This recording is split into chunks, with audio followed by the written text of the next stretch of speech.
Good morning, class 5. I'm your Sulagna ma'am speaking. So today as far as according to the routine, we have EVS today. So we're going to start our second summative chapters. Now I'm going to do the chapters Slope of the Land, Highlands and Lowlands, Plateaus of West Bengal and Rar region today. So it starts from page 62. You may open your books, and after this voice record, I'll be sending you another voice record which will have the explanations to the following chapters, and along with that, I have given you some notes and questions which you have to do. So kindly and patiently listen to the voice records. Any questions, any queries you ask, I'll be able to answer you. I hope you have listened to the audio, and I'm going to now start the class. My first audio will have the details of the chapters which we're going to do today. There'll be two audios, one after another, then the notes will follow, and then the question answers. Kindly go through the audios properly, and you may pose your questions, ask questions, and I will try to answer them. So you may open to page 62 where you'll see the slope of the land is mentioned. Now as you can see, beside that you have the drainage map of West Bengal, where you'll see that all the rivers that are flowing from north to south. So we can understand that the land is sloping from north to south. Now rivers like Tista, Tosha, Mahananda and Bhagirathi, they all flow in this direction. Now again, by studying the drainage map of West Bengal, we can again observe that river Damodar is flowing from west to east. So, and again it turns towards the south to meet river Ganga. So by this we can conclude saying that not only the slope of the land is of West Bengal is not only from north to south but also from west to east, right? So this chapter mainly deals with the sloping of the land of West Bengal, which can be understood by studying the rivers or the drainage map of West Bengal, right? Now then below that chapter we have the Highlands and Lowlands, page 63 I think.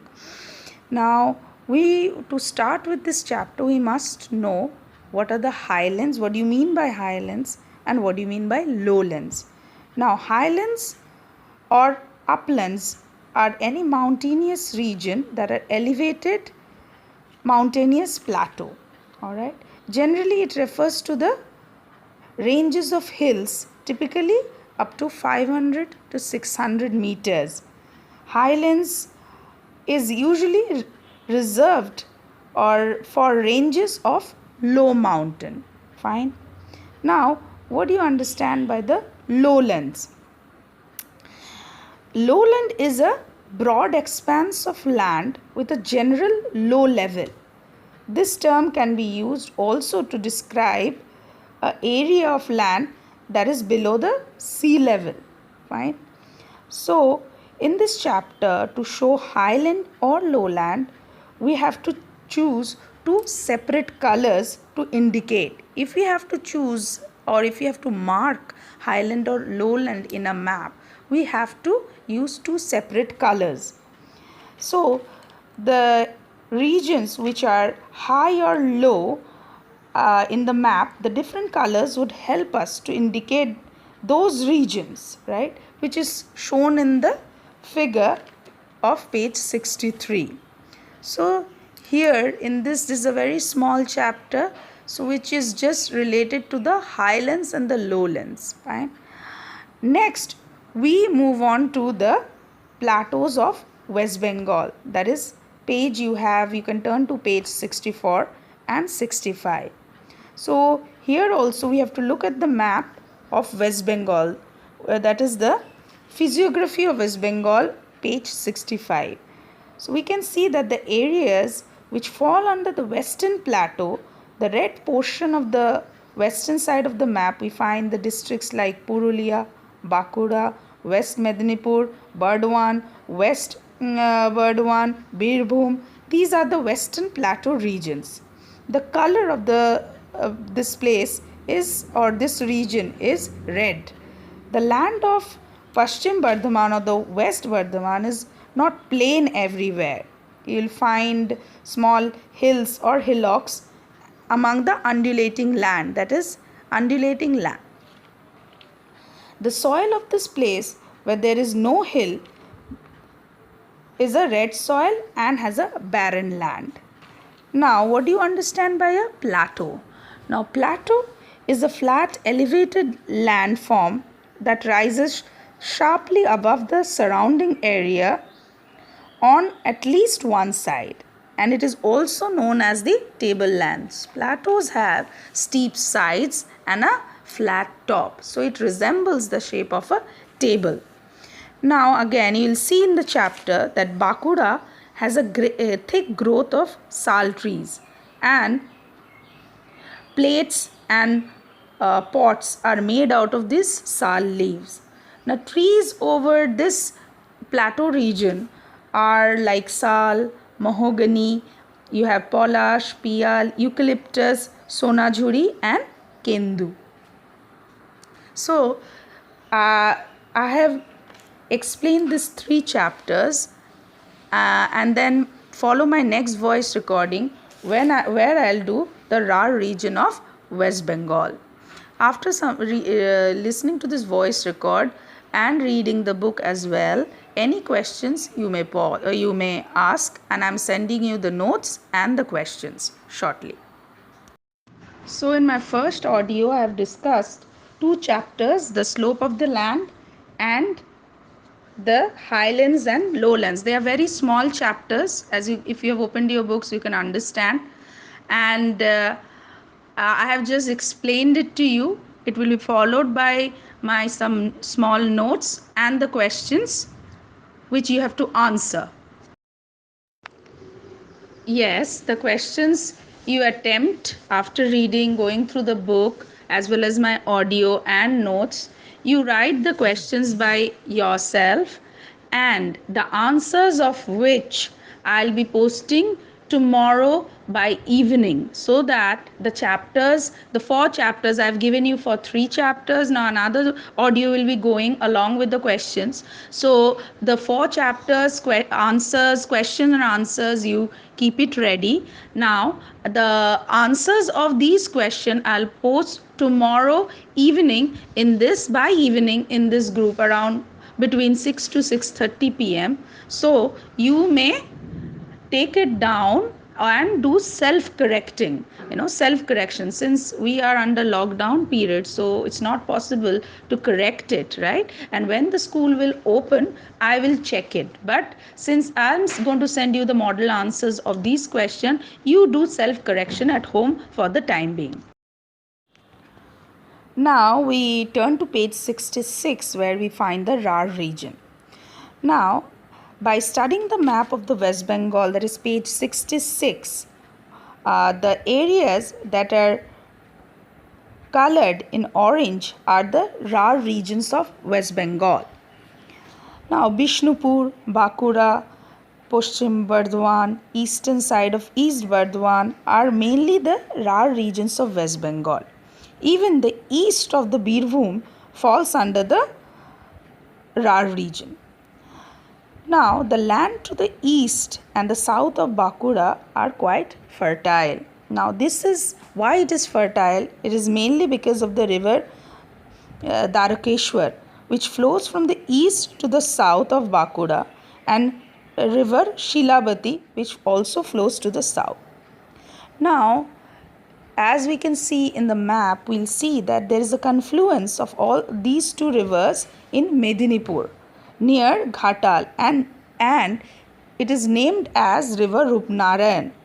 And here also the land remains to be very fertile. The eastern side of the Bardhaman has a fertile land. Why? Because river Damodar flows through the plains here. And as you know, the rivers, the areas beside the rivers are always fertile as they deposit lot of silt in their due course while they are going towards the sea to meet the sea. They leave lot of alluvium, lot of silt along their course.